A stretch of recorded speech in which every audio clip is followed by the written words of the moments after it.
વધી ગયા, high બેન્ડના camera આવી ગયા. અમારા વખતે તો અમારે ડબિંગ માટે બોમ્બે જવું પડતું હતું. અમારે મ્યુઝિકનું કહ્યું તમારે વર્લીના સ્ટુડિયોમાં કરવું પડતું. અત્યારે તો બધું જ અમદાવાદમાં છે. કોઈ પણ ક્ષેત્રમાં બધી સૌરાષ્ટ્ર હોય કે કંઈ પણ ટેરી જે ફિલ્મોની છે એના માટે પણ અમે ખૂબ પ્રયત્ન કર્યો છે. ફિલ્મ વિકાસ નિગમથી મને કે આજે 1994માં મારા માટે એક ચેલેન્જ આવી હતી. જ્યારે મને અધ્યક્ષ તરીકે નિમણૂક થઈ, મને કે હેમાબેન આપણને કોઈ આંતરરાષ્ટ્રીય ફિલ્મ મહોત્સવ અમદાવાદમાં આપતું નથી. પી.કે. લહેરી સાહેબ, એચ.કે. ખાન સાહેબ, અમે બધા મિટિંગો કરીએ. મને કે હેમાબેન 2-2.5 કરોડ છે ને નહીં આપણને આપે આ બધી, કારણ કે આપણે ત્યાં રિઝન ફિલ્મો રિલીઝ જ નથી થતી, તો અમદાવાદમાં કેમ આપ્યા?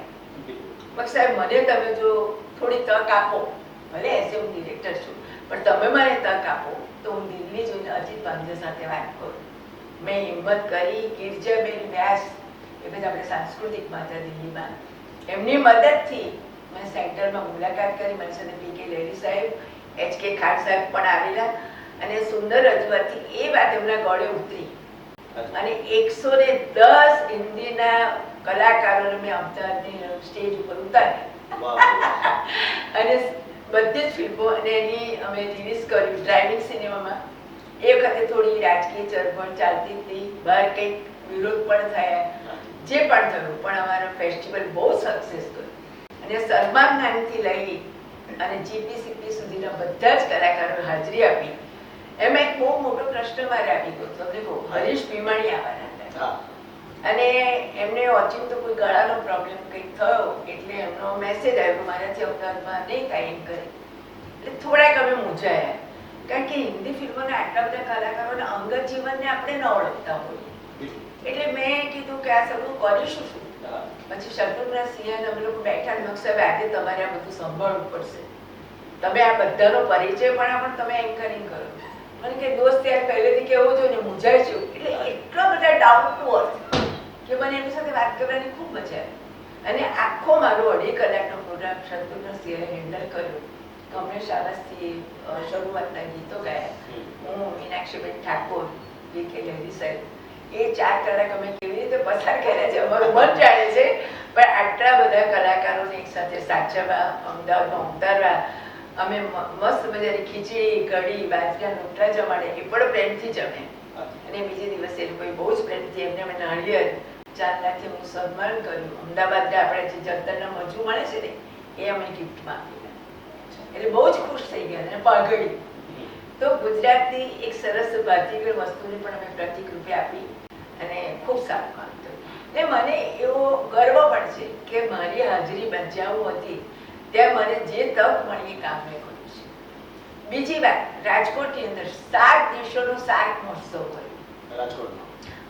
પી.કે. લહેરી સાહેબે હમણાં ઉલ્લેખ કર્યો છે મારા અભિનંદન ગ્રંથમાં કે જો હેમાબેન ના હોત તો ફેસ્ટિવલ ના થયું. આ જ રીતે કેપી સિંધીઓ પાછા પ્રસારણ મંત્રીમાં આવ્યા. સાહેબને કીધું સાહેબ અમદાવાદમાં આટલું કરશું, મને રાજકોટમાં કરવાનું. અને 7 દિવસોનો શાર્ક મહોત્સવ પણ મેં ત્યાં કર્યો. ત્યારે મેયર તરીકે વજુડી વાળા હતા અને ત્યાં પણ આ જ રીતે ઉપેન્દ્રભાઈ ત્રિવેદી સાંસ્કૃતિક રાજ્ય કક્ષાના મંત્રી તરીકે આવ્યા. ખૂબ સુંદર કાર્યક્રમ.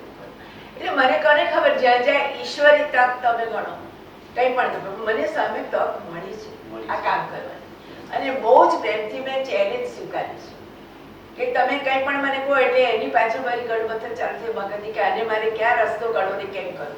એટલે ક્યાંક મારા માટે એવું ઉપનામ બોલાય છે કે હેમાબેન મહેતા એટલે સંકટ સમયની સાંકળ. સંકટ સમયની સાંકળ, સાચી વાત છે. એવું કહે છે ભાઈ કે ભાઈ એમને કંઈક પૂછો એટલે કોઈ વસ્તુનો ઉકેલ તો આવે જ. એટલે ભાઈ એટલા નાના મોટા પ્રસંગો જીવનમાં બન્યા છે ખૂબ આનંદથી. આ બધાની પાછળ સૌથી મોટો સહકાર મારા મિસ્ટર મધુકર મહેતા, મારા બાળકો, મારા ફેમિલીનો રહ્યો છે.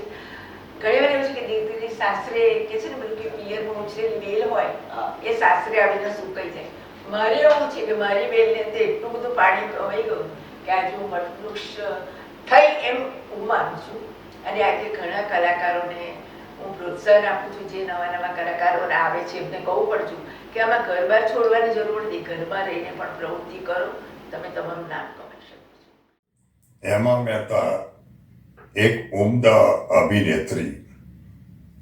ઘણા વર્ષોથી રંગભૂમિ, ટીવી, ફિલ્મ માં કામ કરતા એક ઉમદા અભિનેત્રી. એ ઉપરાંત એમણે બીજી અનેક ઇતર પ્રવૃત્તિઓ પણ સાથે સાથે ચાલુ રાખી છે. એ એમનું પ્રતિભાશાળી વ્યક્તિત્વ, અભિનય સાથે કલા જગતનું હિત જેમના હૈયામાં વસેલું છે એવા હેમાબેન, હું એમને દિલથી શુભેચ્છા પાઠવું છું. આપણા સૌના વતી હું શુભેચ્છા પાઠવું છું. સિને સરિતાના પ્રાયોજક છે Ruku herbal products, gold hair oil અને ડાયમંડ મસાજ ઓઇલ. સવારની લહેજત, ગરમાગરમ ચા અને વ્રજકિશન ભૂમિ અખબાર. વ્રજકિશન ભૂમિ, સિને સરિતાના મીડિયા પાર્ટનર.